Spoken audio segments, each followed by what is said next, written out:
Day 2, Faroe Island tour. Leaving Vestmanna to go to Eidi via Saksun, and I'm very lucky because my colleague has given me a lift up out of the town of Vestmanna to the top of the hill. So that's a 200-metre climb I didn't have to do this morning, for which my legs are quite thankful. And weather today, marginal. It's going to get wet later, I think, and it's a bit windy, but I'm hoping down at the bottom of the valley, mostly low level riding today, so it should be okay, I think. We'll see. We'll crack on, go visit our first town.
Down to the top of the road from Vestmanna.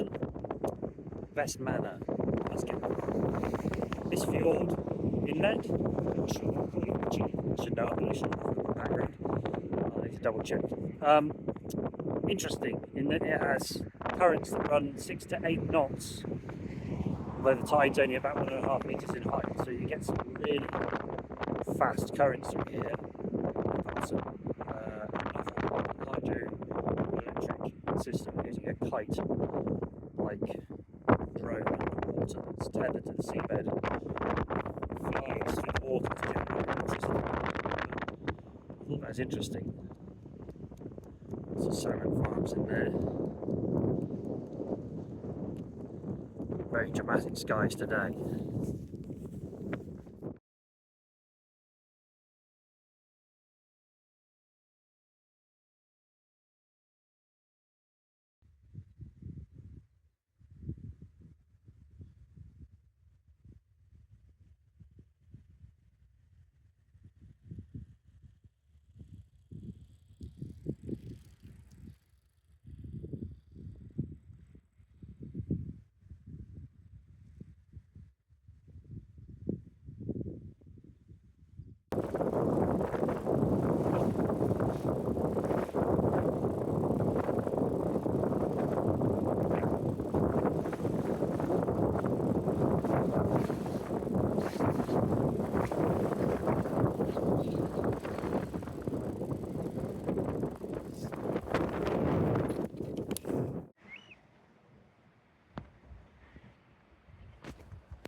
Day 2 is proving a little bit challenging to start with.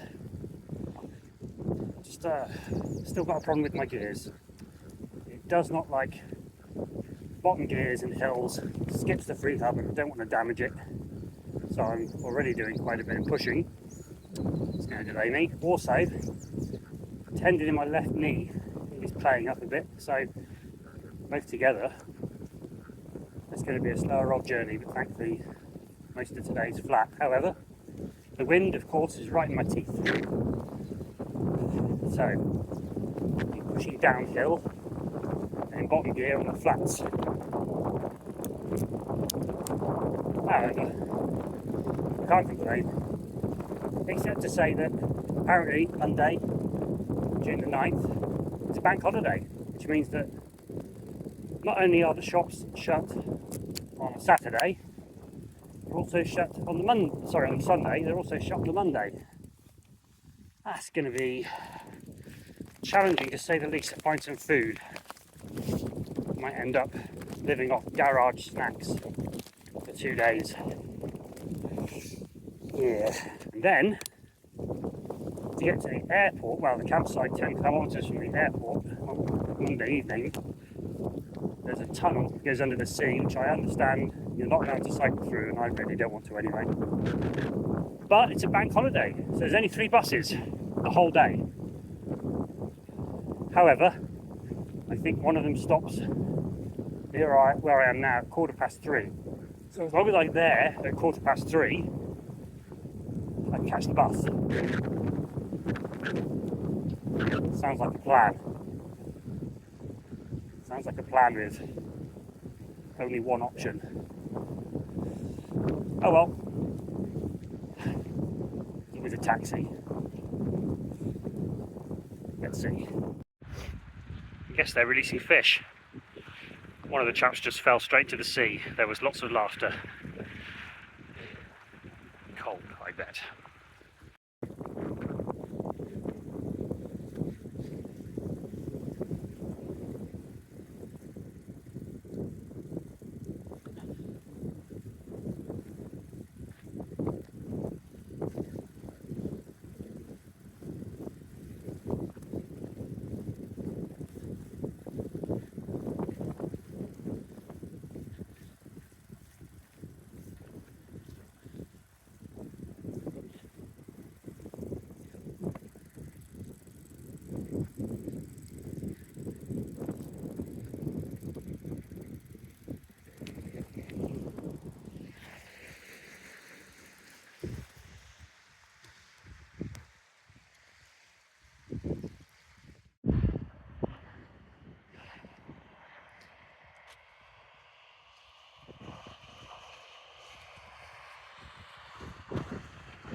Quick stop here in Korrefjordur.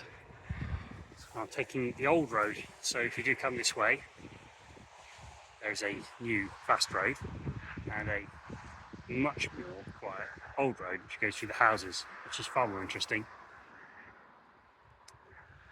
And the rain stopped, so delayed, dried off, ready for the next lot. I think I'm going to head for Saksun. It adds about 10 kilometres to the day, but apparently it's very nice, so try for that. I peaked too soon.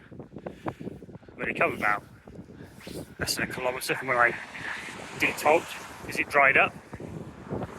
It looks like it might be a bit damp around the corner where we're going, so get ahead of the game this time. And well, head around the corner and see what the wind does.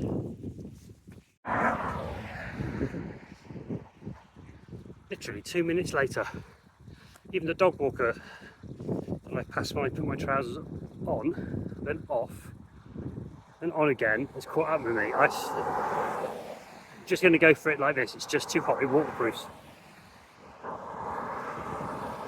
Oh.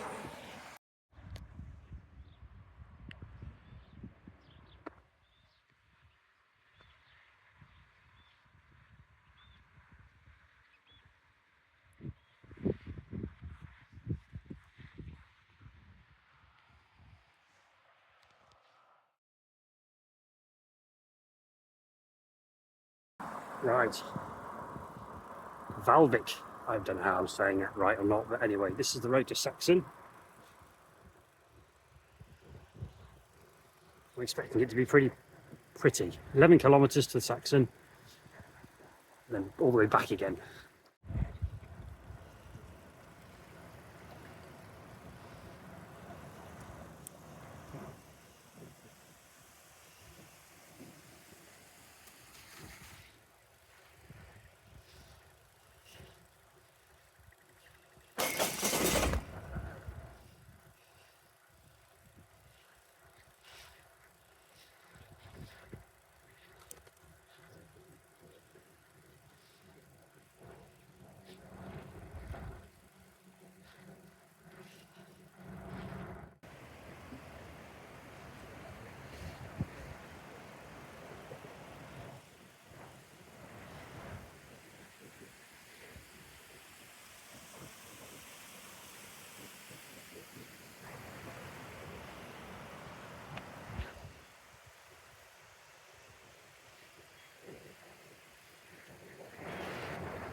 Well, there's no cars coming.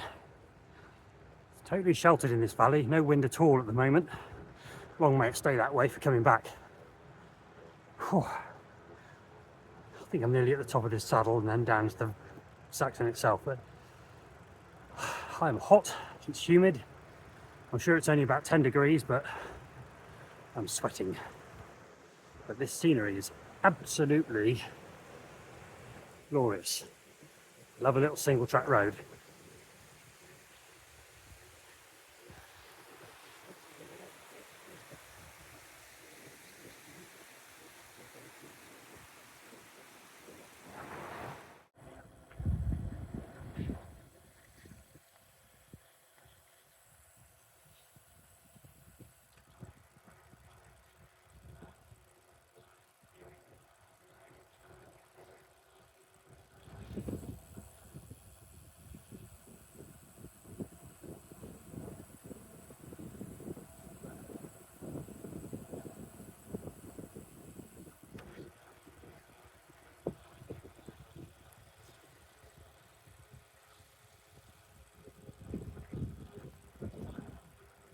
I'll change gear.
Well, seeing as I'm here in Saksun, I might as well go and see the famous beach. It's about 2 or 3 kilometres, I think, to get to the end, but we'll see how far I go. Be very careful with my left leg.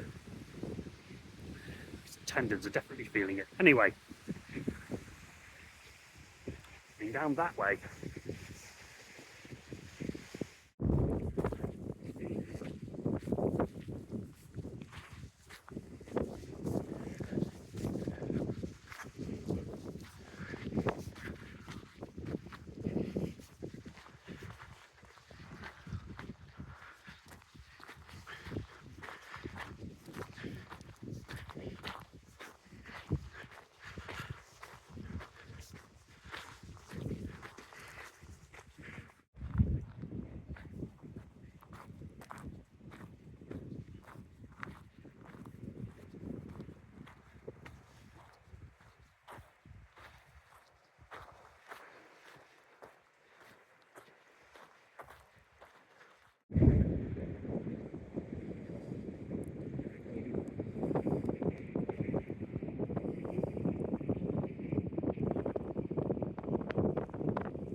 Oh.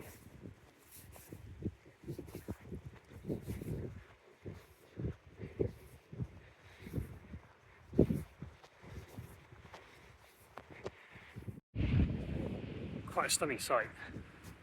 Really enjoyed coming and seeing this, and I've been, I'll say it all the time, so lucky with the weather. Not sure I'm going to be so lucky in a few hours time though with the forecast, and I was reliably told by a local that by 10 o'clock tonight there'll be very heavy rain, so it's getting up for 3 o'clock. I'm not sure I'm going to walk any further. I think it's time to start heading back, because it's going to take me a good hour or two, I think, to get out of this valley back the way I came. The wind has got up and typically straight down the valley, so I think it'll be a bit slower, but if it stays like this, very pleasant. Having the weirdest optical illusion, cycling up from Saksun back to the other side of this pass, and I thought I'd maybe done a quarter of the climb quite slow and steady, and then all of a sudden I was able to get up my gears, and yet I can see ahead of me the road rising up, undulating up and down. I thought it's got to be right, and grind out in the highest gear at one point, even though the wind's not behind me. It's only when I saw the river was flowing the same direction I'm going in, I realised I wasn't going uphill, I'm going down. And yet ahead of me the road appeared to still be going up. It's very odd and weirdly satisfying that you're going to get speed, but the optical illusion is quite strange. Anyway, I'm at the top of the hill now. It's raining so I can't film it, and I'll be back onto the main road soon, and I won't be filming on that either because of the cars, so maybe a couple of the shots. And I think I've got about 20 kilometers to go to my campsite, so doing better progress than I expected. Anyway, onwards.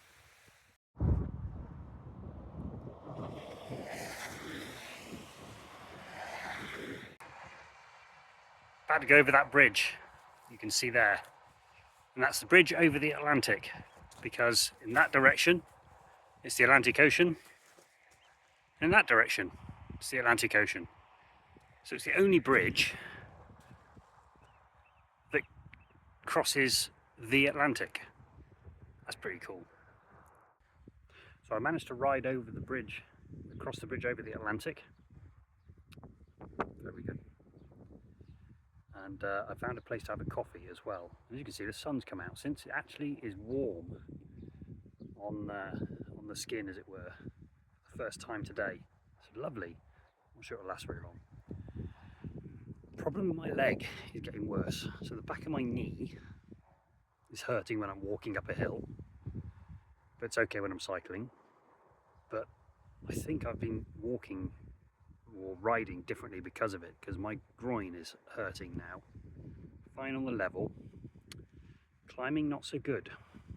I might have to rethink tomorrow's plans and Monday's plans, because tomorrow is a large climbing day, Monday is a long ride, and I'm not sure I can do either, which is problematic given the campsite I'm booked in or going to is the furthest away tomorrow night from where I need to be. And because it's now a bank holiday, the buses aren't running, or at least they're running very infrequently, which could be a problem. That's a tonight issue, or tomorrow, we'll see. I'm taking the old road towards Eidi, I don't know how you pronounce it, anyway, because it means you don't have to go up over the hill on the fast road. Joins up later on when it gets down to sea level.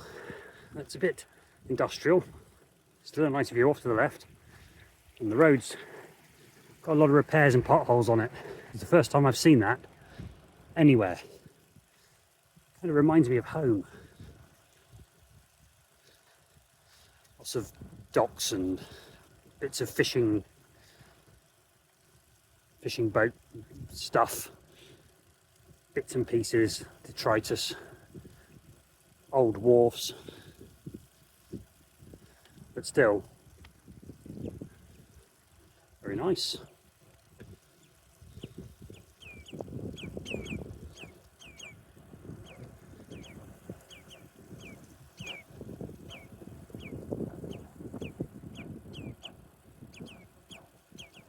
A lot of that, birds calling as you're going past them and things. I don't know whether it's they're protecting the nest or just for each other.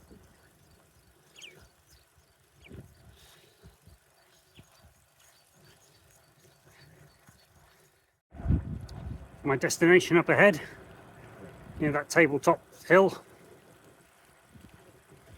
Looks like I'm going to be there very shortly, making good progress. Sun's gone. Big old waterfall over there. You can see it, the car right down below gives you scale.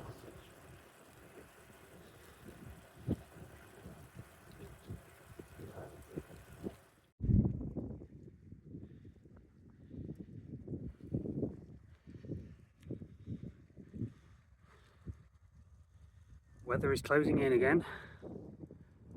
It may be time to at least get the coat on. Although it seems to be holding off on the road at the minute, maybe I'll just go a bit further. Either way, I don't think it's going to be dry for long.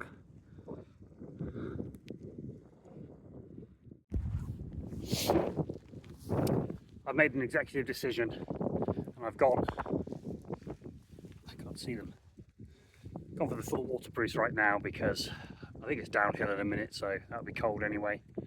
And it certainly looks like that's settling in. And it is starting now. So I think I'll just crack on, try and get to the campsite where hopefully there'll be a break in the rain so I can set the tent up. Otherwise that's going to be fun. But that's the life. Touring cyclist, I guess. Right, better go.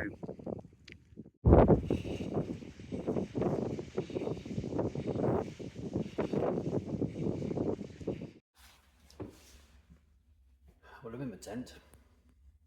No, not in my tent at all.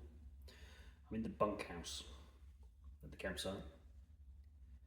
Put the tent up, it was nice and sheltered, pouring with rain.